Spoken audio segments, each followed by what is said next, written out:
안녕하십니까. 성북구의 혼술 11월 19일 화요일입니다. 오늘은 제가 혼란한 정치 이야기를 술술 풀어보기에 앞서서 그것을 오늘 밤에 한번 풀어보겠습니다. 오늘은 미리 하나 예측을 하나 해보겠습니다. 뭐냐면은 문재인 대통령이 오늘 밤 8시 국민과의 대화를 합니다. 국민과의 대화. MBC TV로 생중계되는 가운데 100분 동안 합니다. 국민 300명이 참석을 해서 타운홀 미팅 방식으로 하고 오후 8시부터 100분간 MBC에서 진행을 합니다. 그 주제 제목은 국민이 묻는다 2019 국민과의 대화, 그리고 사회는 DJ 배철수 씨가 봅니다. 배철수 씨와 문재인 대통령은 1953년생 동갑입니다. 지금 청와대 설명은 이렇습니다. 사전 각본이 없이 진행을 한다. 즉석에서 질문을 받고 답변을 한다. 그리고 또 5년 임기 반환점을 도는 시점에 국정 현안에 대한 다양한 국민 여론이 여과 없이 국정 책임자에게 전달되기를 기대한다. 이렇게 상당히 높은 의미를 부여를 하고 있습니다. 이 타운홀 방식이라는 것은 미국에서 보편화되어 있죠. 미국 대통령 후보 경선 때 보통 3차례 TV 토론하는데 그 중에 두 번째 순서는 타운홀 방식입니다. 아무 사진 각본 없이 쭉 앉아서 서로 둘러 앉아서 이야기하는 그런 형식으로 질문 답변을 하는 거죠. 이거 문재인 대통령 처음 한 거 아닙니다. 타운홀 방식 우리나라에서도 제일 처음에 노태우 대통령이 제일 처음에 했습니다. TV를 생중계되는 가운데 과거에 노태우 대통령이 한 적이 있고, 그 다음에 김대중 노무현 전 대통령은 당선인 시절에 이 타운홀 미팅 방식으로 국민과의 대화를 했고, 이명박 전 대통령도 현역 대통령 시절에 사전 조율 없이 사전 조율을 좀 하고, 그때는 사전 조율을 좀 했습니다. 그리고 타운홀 미팅을 했습니다. 근데 이번에는 전혀 사전 조율을 안 하겠다. 이것이 청와대의 설명입니다. 300명들이 즉석에서 손을 들고 질문을 하면은 문재인 대통령이 답변을 하는 형식이다. 그리고 이 300명 선정은 MBC에서 했는데, 주간사죠. MBC에서 했는데 세대, 지역, 성별 이런 것을 다 감안을 해서 선발을 했고, 소외된 분들도 모셨다. 이렇게 해서 300명을 채웠다. 그리고 이 300명을 뽑는 과정에서 공개 모집을 했는데 16,000명이 신청을 했다. 상당히 관심이 있는 거죠. 자, 그래서 이것이 오늘 저녁에 몇 시간 안 남았습니다. 지금 시간이 1시 10분인데 제가 한 6시간 남은 것을 한번 예측을 해보겠습니다. 제가 틀릴 가능성도 있는데 나중에 말씀드리겠지만 좀 틀렸으면 좋겠습니다. 그런데 이 가능성이 높은 것 같습니다. 제가 지금 말씀드리는 거 5가지로 예측해 볼 텐데요. 저도 31년차 정치부 기자고 10년 동안 청와대 출입하면서 많은 대통령들을 인터뷰를 했습니다. 제가 개별적으로 인터뷰한 대통령들은 전 현직 시절 다 합하면은 김영삼, 김대중, 노무현, 이명박, 박근혜 전 대통령 다 인터뷰를 했습니다. 인터뷰를 했고, 또 제가 청와대 출입할 때는 신년 기자회견에서 두 번에 걸쳐서 제가 대통령에게 질문을 하고 전국에서 TV로 생중계되는 가운데 대통령에게 질문을 했습니다. 노무현 대통령 때, 김대중 대통령 때 2번을 했고요. 제가 이거 자랑을 하는 것이 아니고, 그래서 그때마다 이렇게 대통령의 기자회견이나 국민과의 소통 과정을 보면은 뭔가 예측이 됩니다. 이 정도 이야기를 하겠구나. 근데 그것을 별로 벗어나지 않습니다. 대통령들 다 스타일이 있기 때문이죠. 그리고 그 전에 해왔던 대통령들, 해당 대통령의 어록 같은 것, 말을 해왔던 것을 보면 어느 정도 짐작이 되죠. 그래서 오늘 문재인 대통령 국민과의 대화, 제가 5대 예측을 해보겠습니다. 짧게. 하나는 보여주기소에 그칠 가능성이 있습니다. 일단 보여주기소. 뭐냐면은, 일단 왜 오늘 같은 자료를 만들었나 생각을 해봐야 됩니다. 청와대가 왜 오늘 같이 국민과의 대화 자료를 만들었을까? 자, 일단 임기 반환점을 돌았죠. 임기 반환점을 돌고 총선을 앞두고 있습니다. 그런데 지금 조국 사태로 나라가 뒤숭숭합니다. 나라가 둘 쪽으로 쪼개져 있죠. 문재인 대통령은 그것을 부정을 했지만은 나라가 두 쪽으로 쪼개져 있습니다.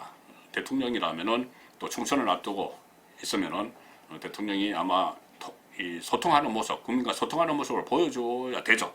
그래서 말을 한 것이 국민과의 대화인데, 일단은 알맹이가 없으면은 보여주기 수에 그친다는 이야기죠. 그런데 알맹이가 없을 가능성이 높다고 저는 봅니다. 그래서 두 번째로 보면은 아마 2년 반 일단 국정 운영에 대한 평가에 대한 질문이 분명히 나오겠죠. 지난 2년 반 국정 운영 어떻게 생각하시냐. 뭐 적폐청산도 하고 소위 말하는 적폐청산도 하고 또 경제 문제도 뭐 어려워졌고 뭐 이런 부분이 있는데 어떻게 생각하시냐고 할 겁니다. 질문이 나올 겁니다. 아마 거기에 대한 답변은 일반 여론과 동떨어진 평가가 나오지 않겠느냐.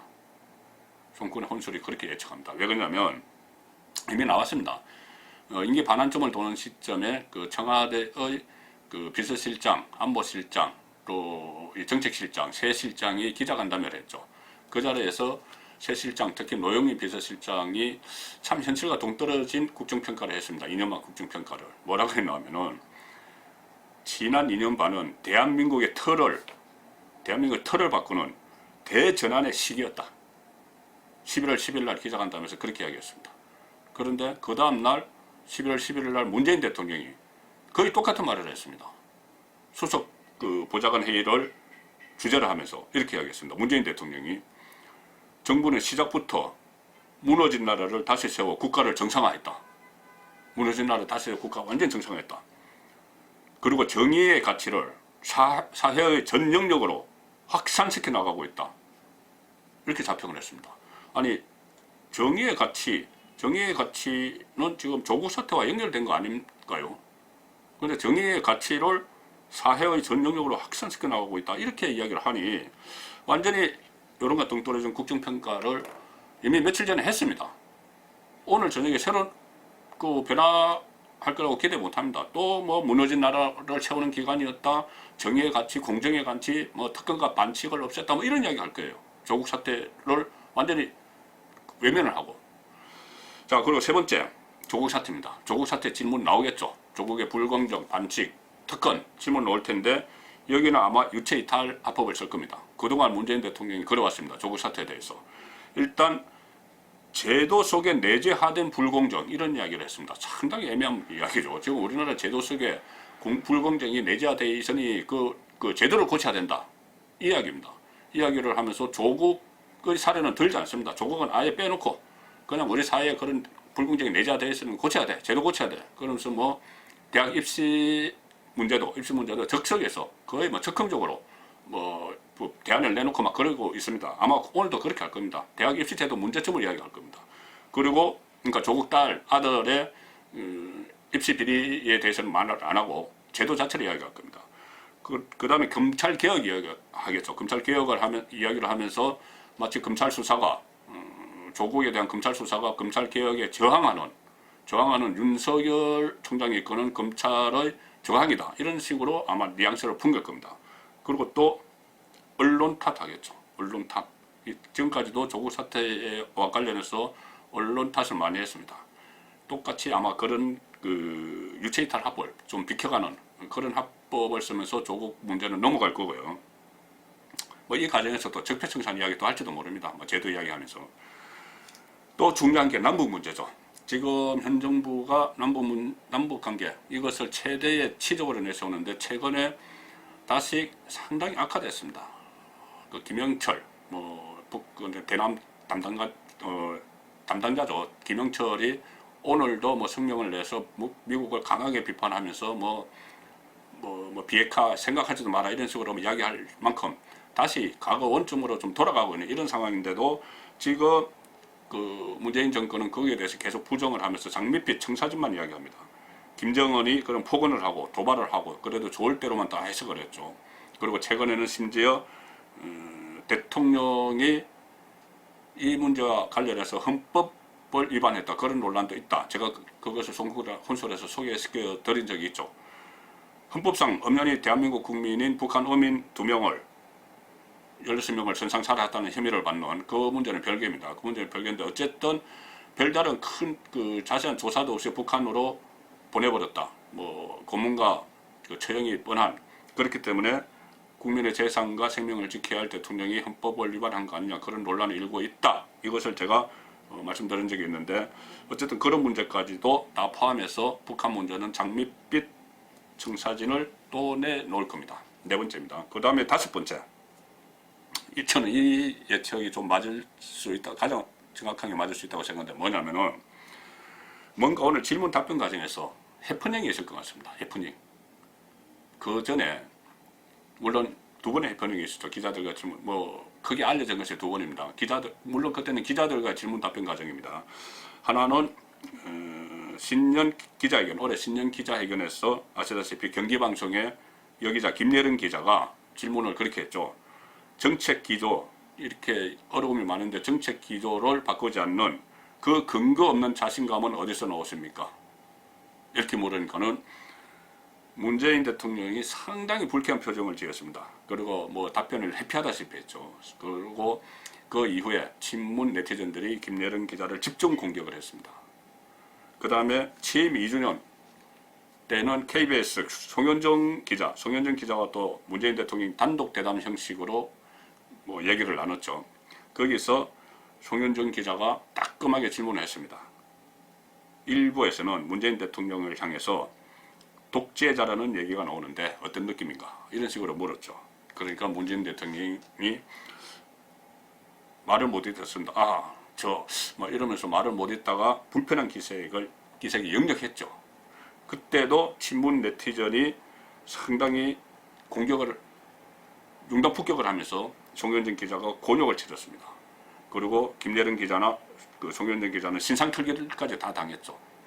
아마 이번에는 기자들이 질문을 하는 것이 아니고 일반 국민들이 질문을 하지만은 질문 내용이 문재인 대통령이 좀 머뭇거리게 하는 질문이거나 아니면 좀 불쾌하게 생각하는 질문이거나, 그러니까 그런 질문은 오히려 보면은 국민 여론이 그대로 반영될 수가 있는데 거기에 대해서 문재인 대통령이 불쾌하거나 뭐 이렇게 생각을 해서 답변을 하거나 하면은 그 질문한 사람 300명 중에 한 명이 되겠지만은 그 질문한 사람 또 상당한 곤욕을 치를 겁니다. 신상털기까지 당할 수도 있겠죠.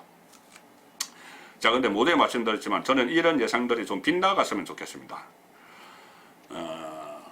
막 여러 질문이 따가운 질문이 나오면은 지난 2년 반 동안 참 여러 가지 시행착오가 좀 있었다. 그걸 다 반성하고 있다. 앞으로 2년 반은 잘하겠다. 국민 통합에 힘쓰겠다. 뭐 조국 사태도 그것은 우리들이 많이 반성할 점이다. 이런 말이 좀 나오기를 바랍니다. 제 예상이 제가 5가지 예측을 했지만은 이것이 완전히 틀릴 수 있도록 그런 말이 나왔으면 좋겠습니다. 그런데 그렇게 하지 않으면은 제가 지금 당부드린 그런 식의 말씀이 없으면은, 그런 식의 메시지가 없으면은 지금까지 문재인 대통령이 몇 차례 언론을 통해서 국민과 소통을 했지만은 그 소통을 하는 그 자리가 끝난 이후에는 여론이 더 악화가 됐습니다. 이번에도 장담할 수 없습니다. 송권의 혼술이었습니다.